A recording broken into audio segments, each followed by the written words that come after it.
ये कौन है बे? हेलो किधर? ऐसा फोकट में एंट्री नहीं है गांव में। मतलब एक बंदे का 1000 रुपए लगेगा और तुम लोग दो, तो दो का कितना? 2000 लगेगा, समझा? अरे इस बात के पैसे? घर है हमारा, गांव है हमारा। अरे घर होगा तो बीमारी लाओगे, तुम्हारे वजह से किसी को कोरोना हो गया तो अब क्या करेंगे हम? अरे ऐसे साहब देखो ना क्या बोल रहे लोग।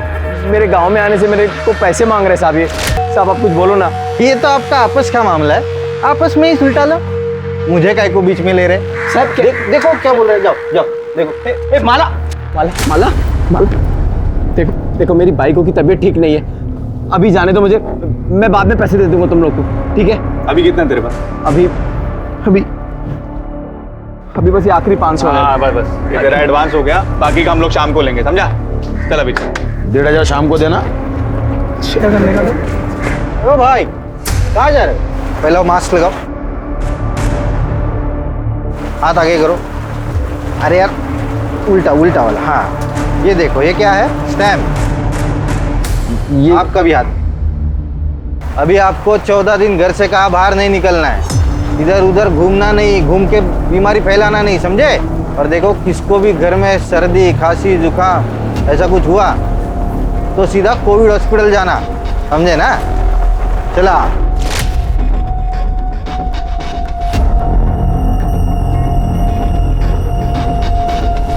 अरे ओ भाई क्या कर रहे हो? अरे साहब बस ऐसे ही बात कर रहे थे। पैसा अकेला ही रखोगे? जबरदस्ती की गुंडागर्दी मचा रखी है। अरे अपने घर में आने की कोई पैसे देता है क्या?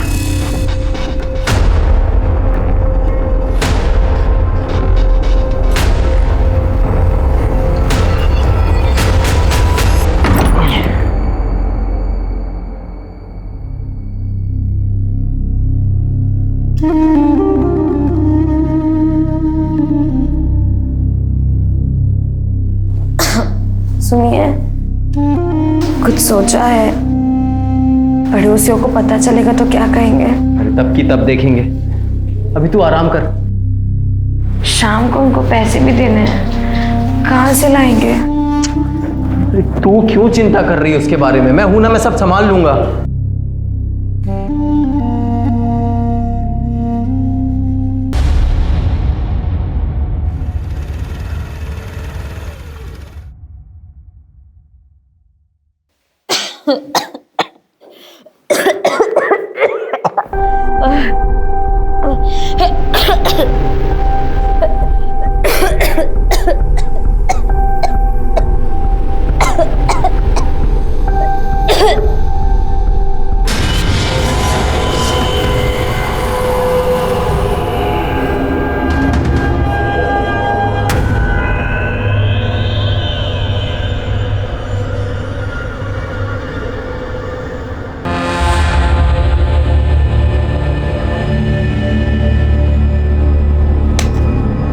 ऐसे तो भूखे मर जाएंगे हम विट्ठल भाऊ, पता नहीं काम कब शुरू होगा। मैं क्या बोलता है विट्ठल भाऊ, गांव चलते हैं, काम शुरू होगा तो वापस आ जाएंगे ना। अरे वहाँ अपना परिवार है, इधर कौन है देखने वाला? कुछ हो गया ना तो गए हम लोग। जो हुआ सब भगवान की मर्जी थी माला, इसमें हम क्या कर सकते हैं?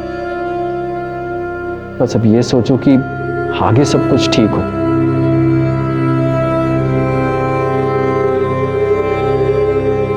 माला, तुम्हारी रिपोर्ट्स आ गए, तुम्हें कोरोना नहीं है, तुम आज ही घर जा सकती हो। देखा, हमने कहा था ना सब ठीक हो जाएगा।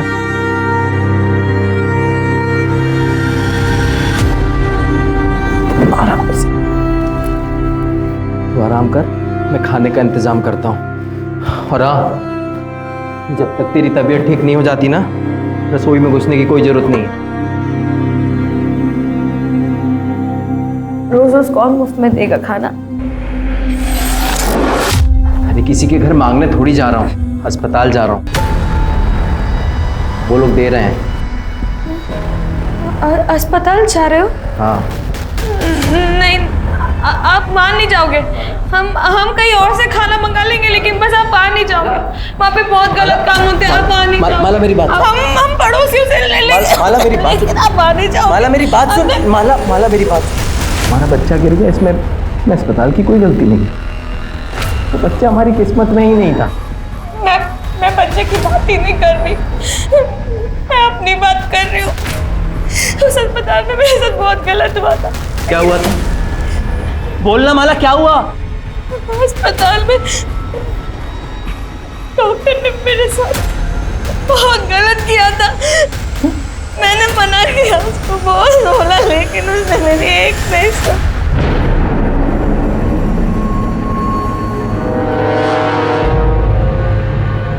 कौन? डॉक्टर? कौन था वो डॉक्टर? नाम बोल माला, जान से मार दूंगा उसको, जिंदा नहीं छोड़ूंगा। नाम बोल मुझे, बोलो नाम बोलना। बताओ अभी शुरू से क्या हुआ? सब मैं और मेरी बाई को माला नासिक में एक बिल्डिंग में दिहाड़ी पे मजदूरी करते थे। अभी कुछ दिन पहले कॉन्ट्रैक्टर आया और बोला कि तुम सब लोग अपने अपने घर पे चले जाओ, अभी यहाँ पे कोई काम नहीं होगा, पूरा काम बंद है, समझे भाई? काम बंद मतलब? कोरोना बीमारी फैली है पूरी दुनिया में, इसलिए तो सरकार ने पूरा काम बंद कर दिया है, पूरे देश में लॉकडाउन कर दिया है। पर हमको उससे क्या? इधर थोड़ी कोई बीमार है। अबे नहीं है, लेकिन ये बीमारी आ तो सकती है, इसलिए तो सरकार ने पूरा काम बंद कर दिया है, सबको बोला है अपने अपने घर पे बैठो। काम का कुछ पता नहीं था, पर एडवांस पगार मिला था तो सब ठीक चल रहा था। माला पेट से थी तो उसको भी आराम मिल गया था। फिर दिक्कत शुरू हुई। डेढ़ी है इसका, पेट में बच्चा है और चूल्हा क्यों जलाया? स्टोव किधर है? मैं पूरा मार्केट घूम के आई, मेरे को कहीं भी घासलेट नहीं मिला, इसलिए फिर चूल्हा जलाना पड़ा। अभी बहुत हो गया, अभी एडवांस का पैसा भी खत्म होने वाला है। बिना पैसे बिना काम के इधर रहना बहुत मुश्किल है। चल हम कल ही गाँव जाएंगे। अगले दिन सुबह घर के लिए निकले तो बस ट्रेन कुछ नहीं मिला, पर वहाँ जाकर देखा तो हमारे जैसे बहुत से मजदूर जो घर के लिए पैदल निकल गए, तो हम लोग भी अपने गांव के लिए पैदल निकल गए। फिर 2 तारीख को हम सोनगढ़ पहुँचे। इतने लंबे सफ़र के बाद माला की तबीयत बहुत ख़राब हो गई थी, अगले दिन उसे खून भी निकला। फिर मैं फ़ौरन उसे लेके भोसले अस्पताल ले गया। वहाँ डॉक्टर उसको देखी और बोली कि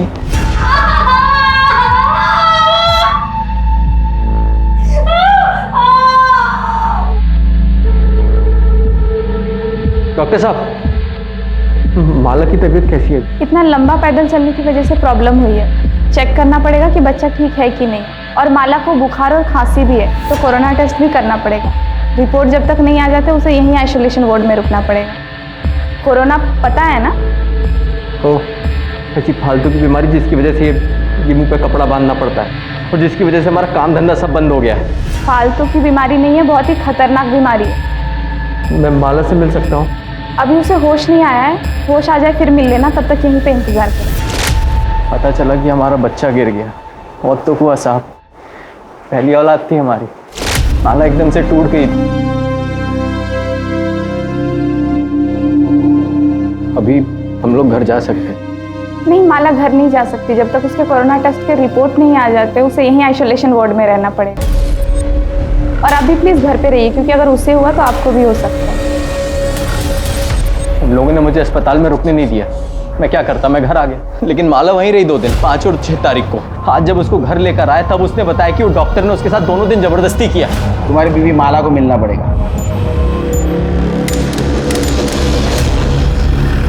माला, घबराने की जरूरत नहीं है, हम तुम्हारी मदद के लिए यहाँ हैं। बताओ हॉस्पिटल में तुम्हारे साथ क्या क्या? मेरा बच्चा गिरने के बाद मैं 2 दिन हॉस्पिटल में थी, टेस्ट का इंतजार करती थी। उन 2 दिनों में एक डॉक्टर ने मेरे साथ जबरदस्ती की। नाम जानती हो डॉक्टर का? पहचान सकती हो उसको? नहीं। आंख दिया है ना भगवान ने, या आंख बंद करके बैठी थी? अरे बताती क्यों नहीं साहब को कौन हरामी था वो? तू भी मजे ले रही थी है? बोल साहब। लेकिन इस तरह से बात करते हैं? बीवी है तुम्हारी? देखो माला, ना तो तुम उसको पहचानती हो ना तो उसका नाम जानती हो, उसको पकड़ेंगे कैसे? साहब, वो जो कोरोना में डॉक्टर पहनते ना ऊपर से लेकर नीचे तक, उन्होंने वो पहना हुआ था और मुंह पे मास्क भी लगाया हुआ था। मेरे शरीर में जान नहीं थी, लेकिन फिर भी मैंने उसको रोकने की बहुत कोशिश की, लेकिन वो नहीं माना। माला, माला, तुम और कुछ बताना चाहते हो? साहब तबीयत ठीक नहीं है इसकी, अभी इससे सवाल पूछने की जगह उस डॉक्टर को पकड़ो ना आप। सर मुझे यकीन नहीं हो रहा। ऐसे वक्त पे जब लोग एक दूसरे को शक की नज़र से देखते हैं कि किसी की वजह से मुझे कोरोना ना हो, एक डॉक्टर अपने मरीज के साथ रेप करेगा, वो भी जिसके कोरोना के टेस्ट के रिजल्ट्स नहीं आए। पर सर अगर माला कोरोना पॉजिटिव निकली तो? गायकवाड़, तुम डिपार्टमेंट में होते हुए ऐसा सोचते हो? हाँ, अरे ऐसे हजारों केसेस है जिसमें लोगों ने अपनी जान की परवाह नहीं की। अरे ये तो विकृत मनोवृत्ति वाले लोग। हाँ, ये वायरस से डरेंगे? अरे इनका जाने दे। नॉर्मल लोग भी अगर कोरोना वायरस के खतरे को समझते ना, तो हमें अपनी जान जोखिम में डाल के रास्ते पे घूमने की जरूरत नहीं थी। रही बात ये माला की, ये जरूर हमसे कुछ छुपा रही है, ढूंढेंगे। सर ऐसा हो ही नहीं सकता। आपने सुना है पहले ऐसा कुछ? आप ही सोचिए कि अगर ये बात डॉक्टर्स और मरीज के बीच में फैल गई तो क्या होगा। पहले से ही हमारे पास स्टाफ कम है, अगर ऐसा कुछ हो गया तो कौन सा डॉक्टर, कौन सा स्टाफ ड्यूटी पे आना चाहेगा? अरे डॉक्टर से क्या, मरीज भी हॉस्पिटल में आने से कतराएंगे। डॉक्टर कूल, ये मैं नहीं कह रहा हूँ, आपके हॉस्पिटल के एक मरीज ने कंप्लेंट की है कि उसके साथ यहाँ एक डॉक्टर ने रेप किया, जब वो आइसोलेशन वार्ड में कोविड टेस्ट के रिजल्ट का इंतजार कर रही है। तो हमें पूछताछ तो करनी होगी। तो आप मुझसे क्या चाहते हैं? सीसीटीवी फुटेज देखना।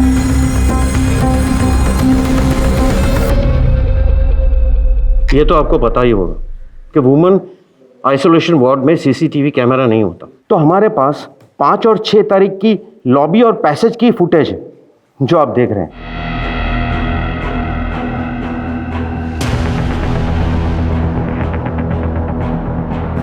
6 तारीख को भी यही घुसा हॉस्पिटल में।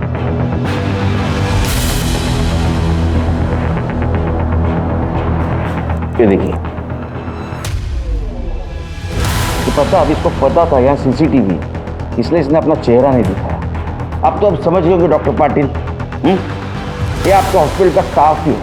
हाँ, शायद डॉक्टर नहीं होगा, इसका मतलब माला जो बोल रही थी वो सच था। आपके हॉस्पिटल में जो भी स्टाफ है सबसे मुझे पूछताछ करनी है, बुलाओ उनको। इंस्पेक्टर साहब, ये हॉस्पिटल है और आप हमारे स्टाफ के साथ मुजरिमों की तरह पेश नहीं आ सकते। हम अपनी जान को खतरे में डालकर लोगों की जान बचाने की कोशिश करते हैं और ना ही औरतों का रेप करने की। देखिए डॉक्टर, हम आपके काम का सम्मान करते हैं। हम भी पुलिस वाले अपनी जान जोखिम में डालकर लोगों को लॉकडाउन का पालन करवाने की कोशिश कर रहे हैं। आप अपना काम कर रहे हैं, हम हमारा काम कर रहे हैं। अगर आप मरीजों को नहीं बचाएंगे तो वो मर जाएंगे, और अगर हम पुलिसिंग नहीं करेंगे तो पता है क्या होगा, हॉस्पिटल मरीजों से भर जाएगा। तो कुल मिलाकर हम और आप अपनी जान जोखिम में डालकर लोगों की जान बचाने की कोशिश कर रहे हैं। समझ में आया आपको? बुलाइए स्टाफ जी।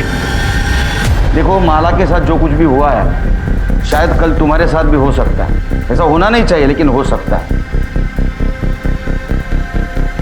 आप समझाइए। पुलिस के साथ प्लीज कोऑपरेट करो और जो कुछ भी तुम जानती हो सब कुछ सच सच इन्हें बता दो। साहेब, माला मेरे को बताई थी कि डॉक्टर उसके साथ ज़बरदस्ती किया था। मैं उसको समझाई थी पर कहाँ सुनी। अरे पुलिस में जाने से क्या होगा, तेरी इज्जत वापस लौट आएगी क्या? जो होना था वो तो अब हो चुका। तो पुलिस में जाएगी तो अब पूरे गांव को पता चल जाएगा, पूरे गांव में तेरा जीना मुश्किल हो जाएगा। तू खुद ही सोच, ऊपर से तेरा पति छोड़ देगा वो अलग। देख, मैं तेरे भले के लिए बोल रही हूँ। आपको किसने बोला था शानपना करने को? पुलिस वाले ये वर्दी ऐसे पहनते हैं क्या? खबरदार, इसके बाद में किसी को ऐसी सलाह देने की कोशिश की तो माला कोई नहीं, हर उस इंसान को न्याय मिलना चाहिए जिसके साथ अन्याय हो रहा है। समझे? हालत खराब हो गई भाई। चलो अपना गांव तो आ गया। कभी सोचा नहीं था चल के गांव आना पड़ेगा। तेरा तो फिर भी ठीक है, गांव आ गया। मुझे तो और 60-70 किलोमीटर चल के जाना है। संभल के जाना और पहुंचते ही कॉल कर देना। हाँ, तुम भी अपना ध्यान रखना। हाँ भाई, चलो। हाँ, किसी को नहीं छोड़ो, ये बहुत हो गया अभी। जला दूंगा। अब शांत हो जाइए। किसको जला देंगे? अस्पताल को, वो डॉक्टर को, साला सबको जला दूंगा मैं। आप शांत हो जाइए।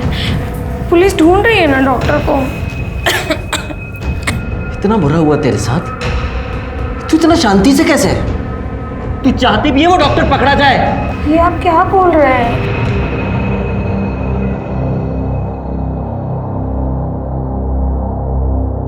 क्या हुआ साहब?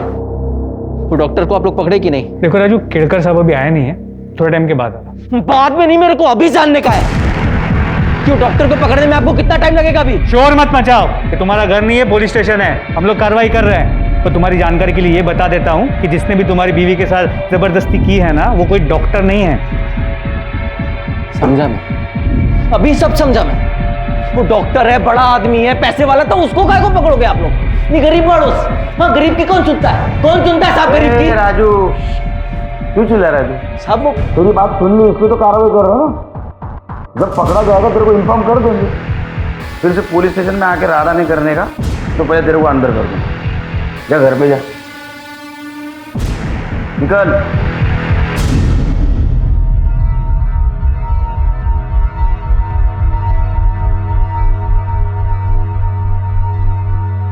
इससे बात करना है। माला, माला, माला उठना। माला, माला।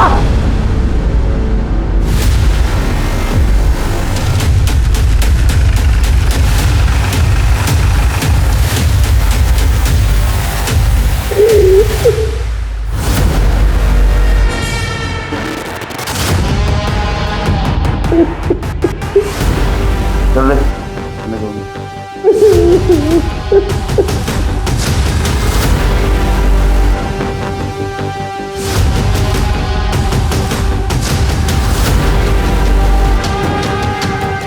तो सेक्सुअल असॉल्ट रेप जैसा तो कुछ समझ में नहीं आ रहा। शायद बच्चा गिरने की वजह से खून काफी बाहर, बाकी रिपोर्ट आने के बाद पता चलेगा।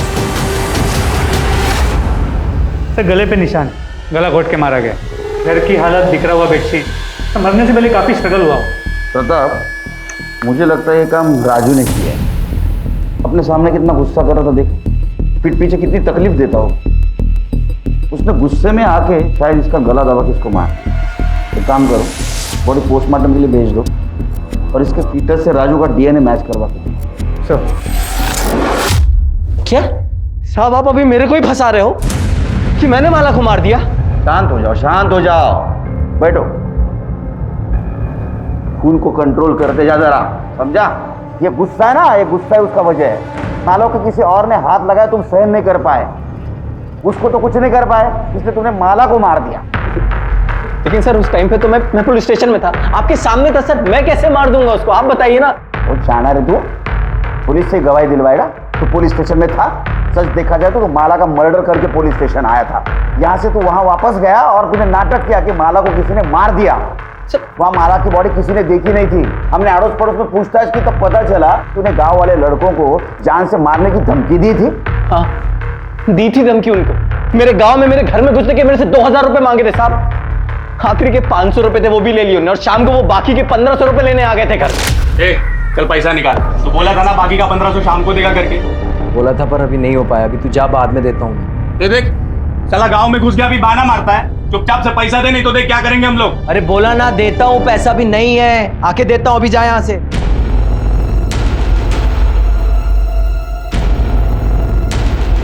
एक काम कर सकते हैं, पैसा छोड़ देंगे।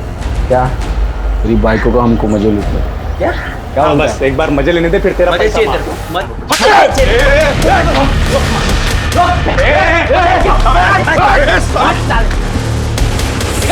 देख लेंगे तुझको, देख लेंगे। उन लड़कों को तो हम देख लेंगे, लेकिन जब तक माला का मर्डर केस सॉल्व नहीं होता तो सोनगढ़ से बाहर नहीं जाएगा।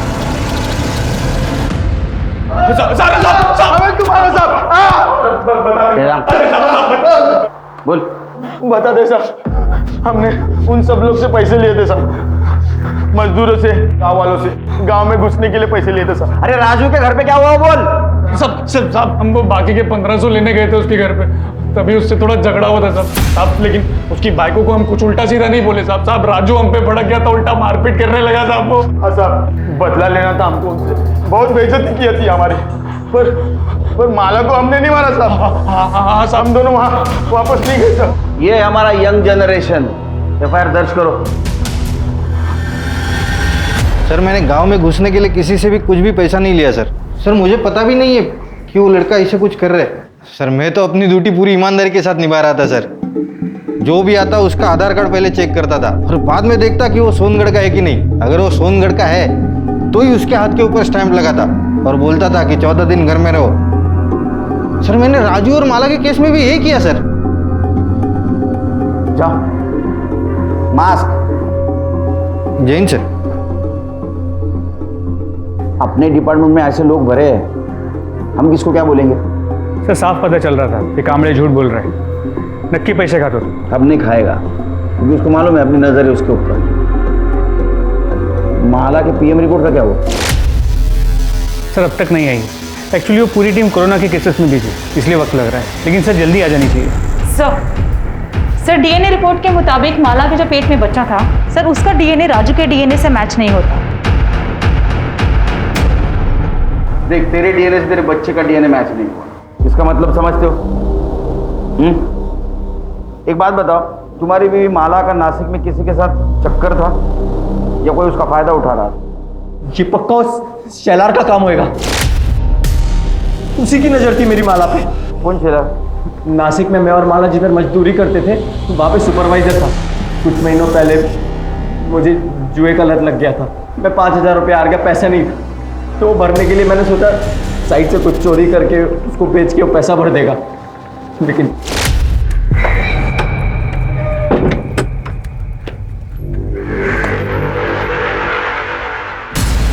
चोरी कर रहा है, चोरी कर रहा है। नहीं, जिस थाली में खाता है उसमें छेद करता है। रुक, मैं अपने भाव सुनो, पुलिस को बताऊंगा मैं। भाव इतना गर्मी काहे को खाते हो? मैं तुमको भी देता हूँ ना इसमें से। साले तेरे जैसा चोर समझाएगा मेरे को? अभी मैं देख, तू काम भूल जा काम तू। अभी मैं तेरे को जेल में भिजवा दूं। भाव करते हैं ना कुछ, भाव करते हैं ना कुछ, इस बात को यहीं पे सुलटाते हैं ना भाव। एक रास्ता है, जो बोलोगे तू है ना। हाँ, तेरे बीवी के साथ में मेरे को सोने दे, मैं तेरे को छोड़ दूंगा, किसी को कुछ नहीं पता चलेगा। बीवी के साथ सोएगा?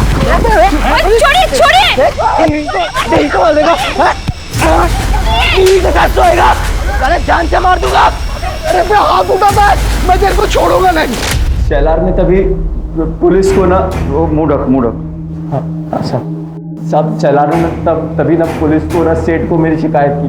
मुझे लगा ऐसे ही नहीं किया होगा, लेकिन अभी मुझे समझ में आ रहा है साहब, तभी मैं कुछ दिन के लिए नासिक से बाहर गया था, तब उसने माला को अपने साथ सोने के लिए मजबूर किया होगा साहब।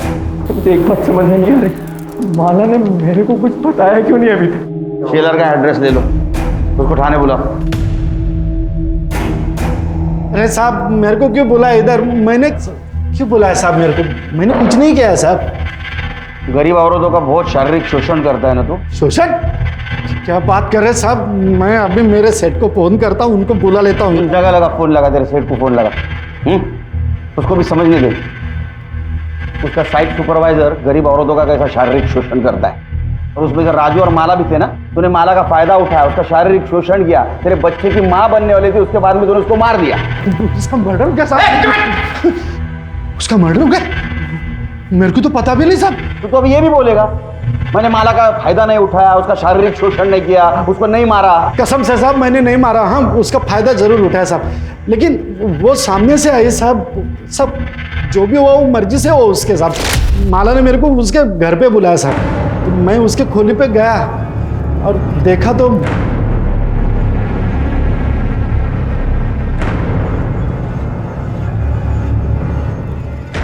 तुम्हें मेरे साथ सोना था ना, तुम्हें जो करना है तुम करो, बस राजू की शिकायत किसी से मत करना, ना पुलिस से और ना ही सेठ से।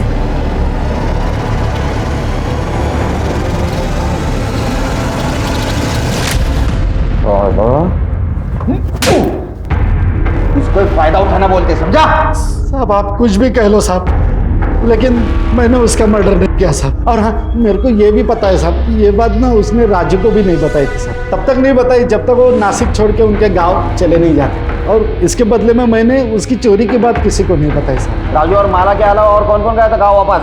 वो ये विट्ठल और दत्ता गए थे माला और राजू के एक हफ्ते बाद। कौन सा गाँव?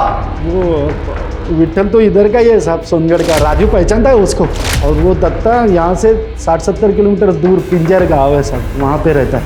इसका डीएनए टेस्ट कराओ और माला के फिटर से मैच करके देखो, ये रहेगा। अरे नहीं साहब, वो रहेगा। ये वामन शेलार का कहना है कि माला ने उसके पति राजू को बचाने के लिए उसके साथ शारीरिक संबंध बनाए। ऐसा भी हो सकता है किसी और के साथ किसी और वजह से उसने शारीरिक संबंध बनाए होंगे। तो क्या सच में उसके साथ हॉस्पिटल में रेप हुआ था या झूठ बोल रही है?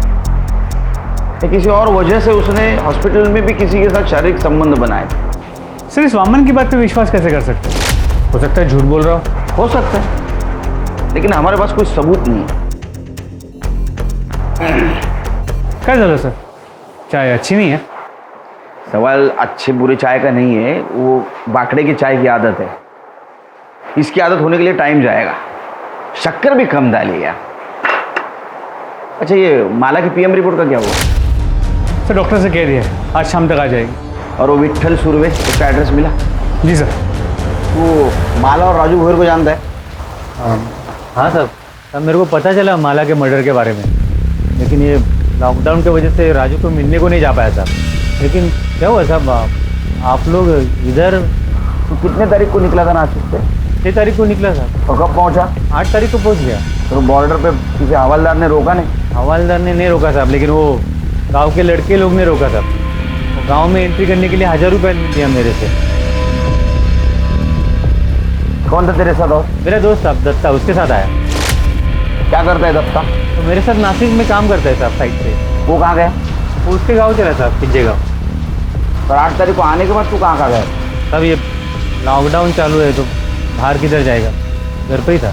पक्का घर पे था? हाँ साहब पक्का। इसका डीएनए टेस्ट करवा। सर माला की पीएम रिपोर्ट आ गई। चला, नशीब चांगलं। अच्छा, कुछ मिला? सर रिपोर्ट के मुताबिक उसकी मौत 9 तारीख के सुबह 10 और 12 बजे के बीच हुई। और सर मौत की वजह खून बहने की वजह से नहीं, दम घुटने की वजह से। और जो ब्लीडिंग हमने देखी वो गला दबाने के प्रेशर से हुई। तो हमारा शक सही निकला, उसका मर्डर है। अब ये पता करना है कि उसका मर्डर किसने और क्यों किया। प्रताप, मुझे लगता है राजू ने उसका मर्डर किया होगा, क्योंकि राजू उसको लेके बहुत पॉजिटिव था। उसको गुस्सा आया होगा कि उसके अलावा किसी और ने उसको हाथ लगाया। सर गांव के लड़के भी हो सकते हैं, हो सकता है उन्होंने बदला लेने के लिए माला को मारा। निकल इधर से, देख लेंगे तुझको, देख लेंगे। या फिर हॉस्पिटल में जिसने उसका रेप किया वो विट्ठल भी हो सकता है, क्योंकि विट्ठल 8 तारीख को गांव आया और 9 तारीख को माला का मर्डर हुआ। तमाम कोशिशों के बावजूद पुलिस भोसले हॉस्पिटल में माला का बलात्कार करने वाले अपराधी तक नहीं पहुंच पाई थी, बल्कि यह भी एक पहेली थी कि बलात्कार हुआ भी था या नहीं। जो साबित हुआ वो ये था कि माला का कत्ल हुआ था, लेकिन उसमें भी पुलिस उसके कातिल को ढूंढने की जद्दोजहद में लगी थी।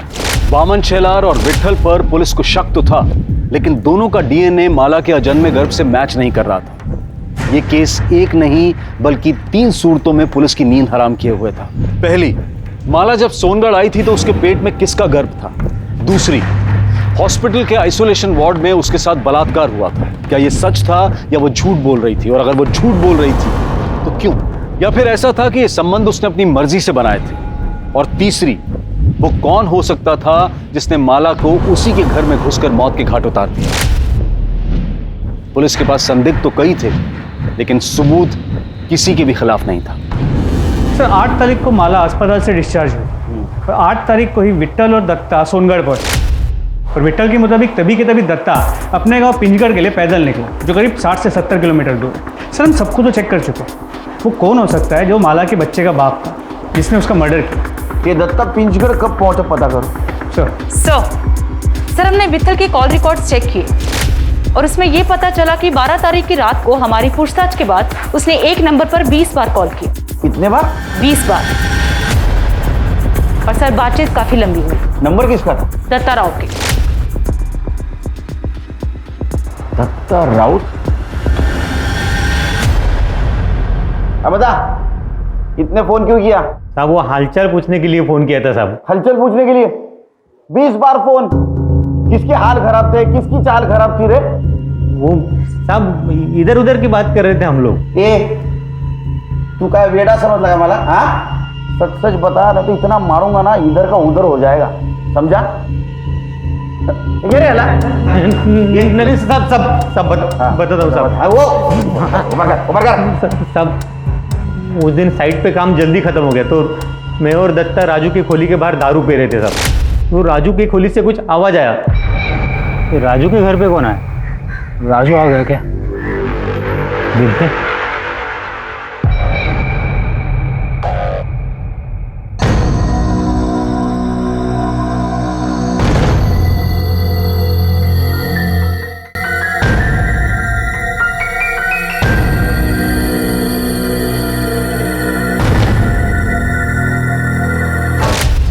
तभी मैंने ये वीडियो बनाया साहब। मेरे को यकीन ही नहीं हुआ साहब कि माला शेलर के साथ सोने को राजी कैसे होगी। फिर जैसे ही शेलर राजू की खोली से बाहर आया,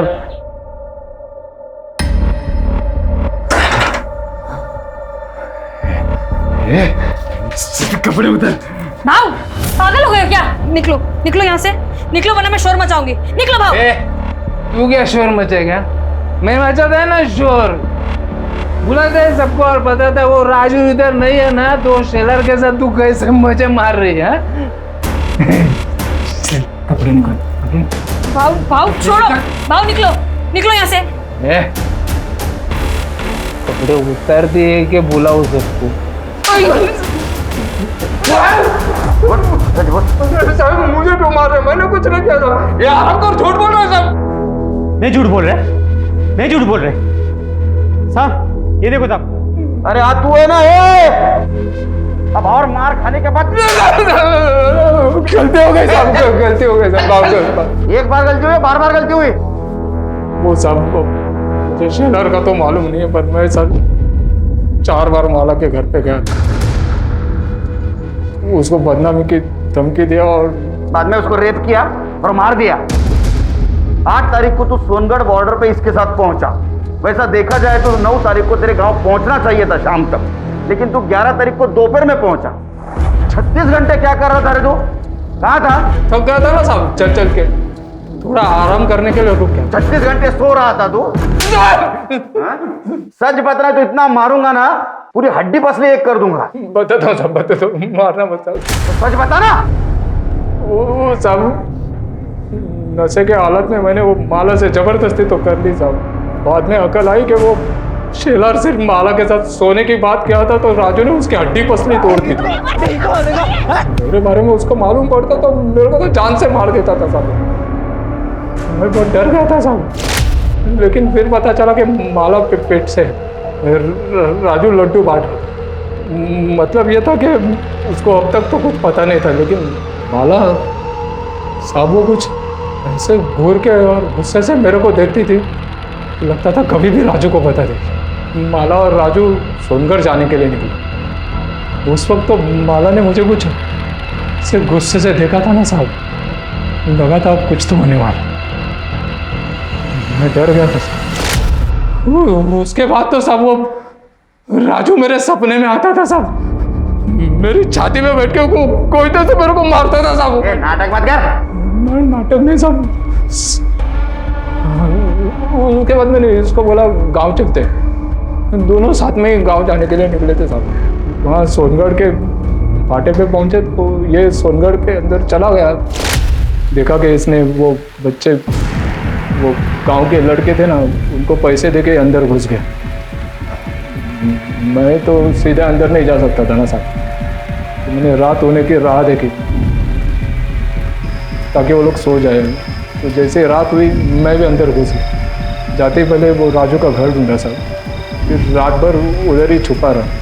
सुबह हुई, जिस वक्त राजू घर से निकला ना साहब, तो मैं घर के अंदर घुस गया साहब।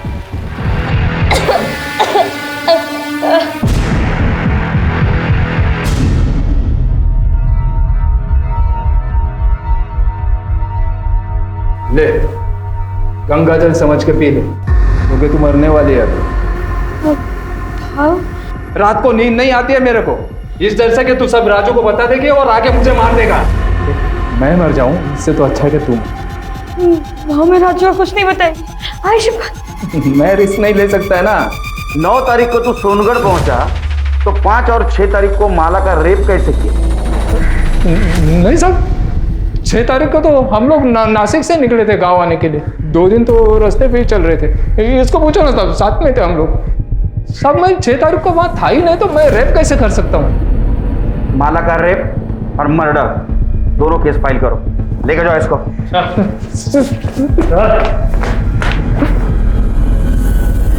दत्ता राउत के डीएनए टेस्ट से यह साबित हो गया कि माला के अजन्मे बच्चे का पिता दत्ता राउत था। माला के बच्चे और हत्या की गुत्थी तो सुलझ चुकी थी, लेकिन यह अब भी अनसॉल्व था कि अस्पताल में माला का बलात्कार किसने किया था। कौन हो सकता है जिसने कोविड-19 जैसी महामारी को ताक पर रखकर यह जुर्म किया? ऐसी विकृत मानसिकता वाले व्यक्ति को ढूंढने के लिए पुलिस ने इस केस की फिर से जांच शुरू की और यह पाया कि बलात्कारी कोई हॉस्पिटल के स्टाफ में से नहीं है, बल्कि बाहर का कोई व्यक्ति है। 5 और 6 तारीख को तेरी ड्यूटी थी ना, तो ये बता कितने आदमी और कौन कौन आए थे अंदर? किसको आने दिया था तूने? सर यहाँ कोई नहीं आया था सर, मैं किसी को आने नहीं दिया था, सिर्फ हॉस्पिटल का स्टाफ था। अच्छा, बहुत पर्टिकुलर आदमी है ना। चल खुल के बात करते। गांव वाले लड़के गांव में किसी को भी घुसने देने का एक आदमी का 1000 रुपए लेते। तेरा रेट क्या है?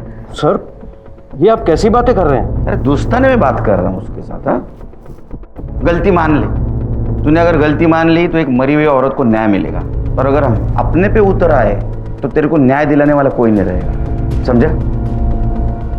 नहीं समझ में आया? सोच ले, तेरे को लेके गए हम पुलिस स्टेशन, बहुत पीट रहे, किसके पास न्याय मांगने के लिए जाएगा तू? बोलना। सर गलती हो गई, मुझे माफ़ कर दो। वो दोनों दिन एक ही आदमी आया था, उसने मुझे एंट्री करने के लिए पैसे दिए थे। बोल रहा था उसके अंकल भर्ती है, उससे मिलना चाहते हैं। क्या नाम था उसका? विष्णु मात्रे। हमारे यहाँ पेशेंट है प्रदीप मात्रे, उनका भतीजा है। देखा, अरेस्ट करो इसे। साहब उस दिन मैं अपने काका से मिलने गया था, टेंशन हो रही थी कि टेंशन हो रही थी, और उधर हॉस्पिटल में एक औरत के साथ रेप हो रहा था, और तेरे अंकल और वो औरत, उनका वार्ड आजू बाजू में था। साहब ये क्या मेरे घर पे आके आप ये रेप वेप की बात कर रहे हैं? मेरे घर वालों को पता चल जाएगा तो क्या सोचेंगे वो मेरे बारे में? तेरे अंकल कोरोना पॉजिटिव थे ना, उनके हालचाल पूछ के आया था ना तू, फिर भी तेरा समाधान नहीं हुआ, फिर से उनके हालचाल पूछने चला गया, तब तेरी जान प्यारी नहीं थी? साहब मैं बोल चुका हूँ कि इस सब से मेरा कोई लेना देना नहीं। आप प्लीज़ मुझे ज़बरदस्ती इसमें फंसाइए मत, और मेरे ही घर में आकर अगर आपको मेरी ही बेइज्जती करके मन भर गया होगा तो आप प्लीज़ जा सकते हैं। हम तो जाएंगे। हाँ चलो, अच्छा एक काम करते ना, तुम्हारा डीएनए टेस्ट करवा लेते।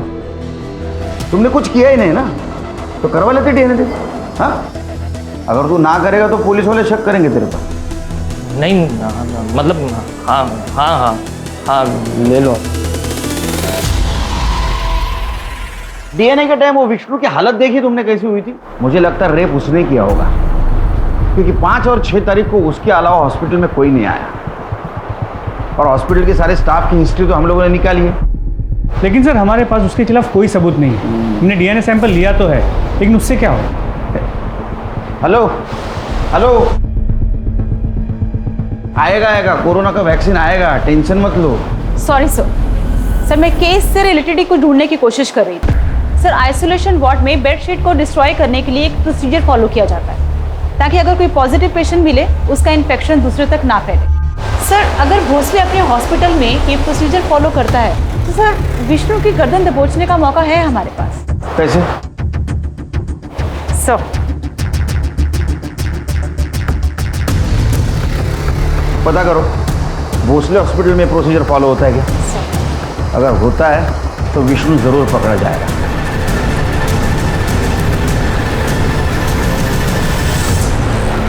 क्या है साहब? हाँ चल उधर चल। एक बात बता, कोविड-19 के पेशेंट के बेडशीट के साथ क्या किया जाता है? डिस्ट्रॉय किया जाता है उसको। अब हमारा नसीब अच्छा कि माला की बेडशीट हमारे हाथ लग गई। देखनी है फोटो? दिखा? इसके ऊपर साफ साफ माला के बेड का नंबर दिख रहा है। तो ये सब मेरे को क्यों बता रहे साहब आप? वो इसलिए बता रहे कि उसके ऊपर जो ड्राइड सीमेंट्स के ट्रेसेस मिले वो तेरे डीएनए से मैच हुए हैं। अब बताएगा नहीं बताएगा? बैग मार। नहीं बताता हूँ साहब, बताता हूँ। बोल। 5 तारीख को मैं सच में अपने काका से मिलने गया था। उसके लिए मैंने गार्ड को रिश्वत भी दी थी, लेकिन जब वहाँ से वापस आ रहा था तो मैंने देखा अकेली औरत बेड पर पड़ी है, तो मैं अपने आप को रोक नहीं पाया साहब। अगले दिन मैं गार्ड को रिश्वत देकर सिर्फ उसी के लिए वहाँ पे गया था। मैंने ध्यान रखा कि मेरा चेहरा सीसीटीवी कैमरा में ना आए।